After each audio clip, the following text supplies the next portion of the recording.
अफसर बेटा, माँ बाप की सपनों का बोझ। नीरज की माँ उसे दिन भर ताना दिया करती थी, काम कर ले, काम कर ले। लेकिन इंजीनियर बन चुका बेटा कैसे छोटे से दफ्तर में क्लर्क की नौकरी कर लेता। वो माँ को समझाता है, लेकिन माँ, अब बस भी कर, दिन भर फोन में लगा रहता है। इतना बड़ा हो गया है, तेरे साथ के सभी लड़के नौकरी करने लग गए हैं और तू घर बैठा फोन चला रहा है। माँ, मैं भी करूँगा एक दिन, बस थोड़ा इंतज़ार कर लो। वैसे भी आपको कुछ नहीं पता, बड़ी बड़ी कंपनी में इंटरव्यू दे रहा हूँ। बस कुछ दिनों में रिजल्ट भी आने लगेंगे। अरे काहे का रिजल्ट, मैं ये कुछ नहीं जानती। मुझे कितनी शर्म आती है बाहर निकलने में, पता है पड़ोसी क्या कहते। माँ की बात पूरी भी नहीं होती कि नीरज कमरे से बाहर चला जाता है। हाँ हाँ, अब बाहर चला जा अपने दोस्तों के साथ घूमने, और जब थक जाना तब घर आ जाना। मैंने तो पहले ही बोला था इतना ना पढ़ाओ, अपनी दुकान में ही रख लो काम पर, लेकिन नहीं। अरे सुबह सुबह किस पर चिल्ला रही हो इतना? जल्दी से खाना पैक कर दो, नहीं तो मालिक गुस्सा हो जाएगा। हाँ हाँ कर रही हूँ, और मेरा समझाना तो चिल्लाना ही लगेगा ना आपको। अपने बेटे पे चिल्ला रही हूँ, और किस पर? आप जरा अपनी दुकान में इसके काम के लिए बात कीजिए ना। अरे ये कैसे बात कर रही हो तुम? हमने अपने बेटे को इतना पढ़ाया लिखाया किस लिए? ताकि वो मेरी तरह दुकान में सेल्समैन की नौकरी करे। अरे तो क्या करे, वो 25 साल का हो गया है और अभी तक नौकरी नहीं कर रहा। आस पड़ोस के सभी बच्चे नौकरी कर रहे हैं।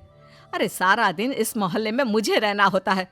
लोगों के सवाल और उनकी आंखों से जो घूर घूर के पूछते हैं ना, उसका जवाब दे दे कर थक चुकी हूं मैं। तो क्या करूं बोलो? इंजीनियर होनहार लड़के को मैं दुकान में लगा दूं? घर में रहूंगा तो तुम दिमाग और खराब कर दोगी। जा रहा हूं मैं। अरे पर माँ पड़ोसियों के साथ बात करते हुए, अरे तुमको पता है वो राधा का बेटा रमेश, उसकी नौकरी लग गई है? कहाँ? तुम्हारे पति की दुकान में। अभी 10,000 देंगे, लेकिन काम करेगा तो जल्दी 5,000 भी कर देंगे। कहाँ तो एक पैसा नहीं कमा रहा था, और आज कहाँ 15,000 की आमदनी हो गई। सही है क्यों? अच्छा, मेरी ही किस्मत फूटी है जो नीरज के पापा को अकल ही नहीं है। बेटे को न जाने कौन सी पढ़ाई है कि नौकरी करने ही नहीं दे रहे। न जाने कौन से लोक में नौकरी देख रहा है। आजकल के जमाने में नौकरी मिलना कितना मुश्किल है।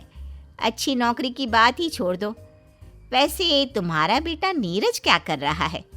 उसकी भी तो नौकरी की उम्र हो गई होगी। अभी कहाँ, अभी रुक जाओ, बस यही बोलता रहता है। अरे पता नहीं कब तक रुकना है। खैर, कब करेगा नौकरी? मैं तो बोलती हूँ तुम अपने पति से बोलकर उसे वहीं दुकान में लगवा दो। अरे मैंने तो बात करी भी थी, पर नहीं मान रहे। पता नहीं ये आदमी क्या चाहता है। मेरी किस्मत कब खुलेगी देखना पड़ेगा मुझे। मैं तो यही कह सकती हूँ कि सभी काम अपने समय पर हो जाए तो ठीक है, नहीं तो बाद में कौन जाने। हाँ बहन, ये तुम ठीक कह रही हो, पर यह बात इनको कौन समझाए। लेकिन सच में अब बहुत हो गया, बहुत सह चुकी हूँ मैं। आज शाम को फाइनल बात करती हूँ। घर पर एक एक पैसा जोड़कर मैं घर चला रही हूँ। कभी राशन कम पड़ जाता है तो कभी बिजली का बिल रोकना पड़ जाता है। अरे नीरज भी कमाए तो घर अच्छे से चले, फिर कल को शादी ब्याह भी तो है। आज शाम को बात करनी ही होगी। बेटा शाम को घर आता है। माँ कहाँ हो तुम? मैं घर आ गया हूँ। आज थक कर नहीं, लेकिन एक खास खबर लेकर आया हूँ। सुनो माँ, मैं कल बैंगलोर के लिए निकल रहा हूँ। बेटा सुनो, अगर तुम यूं ही घूमते रहोगे तो नौकरी कब करोगे? तुम ऐसा करना, पापा के साथ कल उनके दुकान में चले जाना। मैं तुम्हारे पापा से बात करूंगी, तुम वहां काम कर लेना। वैसे तुम पढ़े लिखे भी ज्यादा हो, वहां तुम्हें आसानी से नौकरी मिल जाएगी। माँ, मैंने कहा ना कि मैंने 1-2 जगह इंटरव्यू दिए हैं, जल्दी कहीं हो जाएगा, क्यों परेशान हो रही हो? चलो खाना लगाओ। और हाँ, कल मैं ना बैंगलोर जा रहा हूँ, तो मेरा बैग रेडी कर देना। बेटा, इन बड़ी बड़ी कंपनियों का कोई भरोसा नहीं, न जाने कब तक तुम्हारा नाम आएगा, और आएगा भी या नहीं पता नहीं। तुम यही दफ्तर में नौकरी कर लो ना बेटा। एक बार नहीं आया तो क्या हुआ, मैं फिर कोशिश करूंगा, बार बार करूंगा, कभी ना कभी तो जरूर कामयाब हो जाऊंगा। और वैसे भी आप ही बोलती हो ना मम्मी कि कोशिश करनी छोड़नी नहीं चाहिए। तुझे नहीं पता तेरी नौकरी को लेकर सभी रिश्तेदार और आस पड़ोस के लोग कैसी कैसी बातें करते हैं। बेटा हमें भी अच्छे दिन दिखा देना, जीते जी। अच्छे माँ, अच्छे नहीं शानदार दिन दिखाऊंगा मैं। और ये रिश्तेदार और पड़ोसी की बात ना सुना ही मत करो, समझी। कुछ दिनों बाद नीरज की माँ सब्जी लेने बाजार जा रही होती है। तब रमेश की माँ मिलती है। नमस्ते बहन, कैसी हो? अरे नमस्ते नमस्ते, मैं तो मजे में हूँ। क्या हाल है रमेश का? इन्हीं की दुकान में काम कर रहा है ना? कैसा है अब? बहन सच में किस्मत वाली हो तुम कि बेटा काम कर रहा है, नहीं तो मेरा बेटा घर पर ही बैठा है जिद से कि इंजीनियर की ही नौकरी करेगा।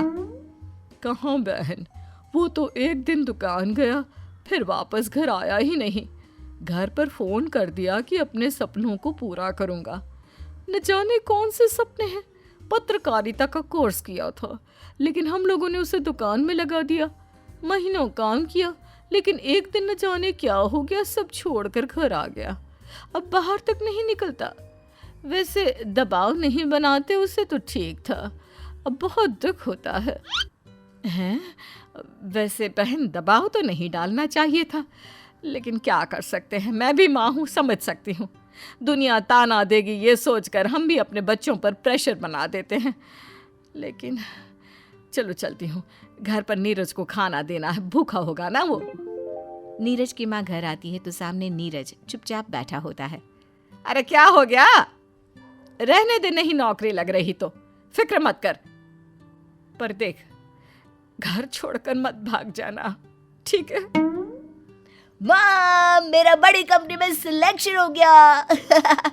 अगले हफ्ते से उन्होंने मुझे काम पर बुलाया है। मेरा सपना पूरा हो गया माँ। तभी वहां रमेश आता है।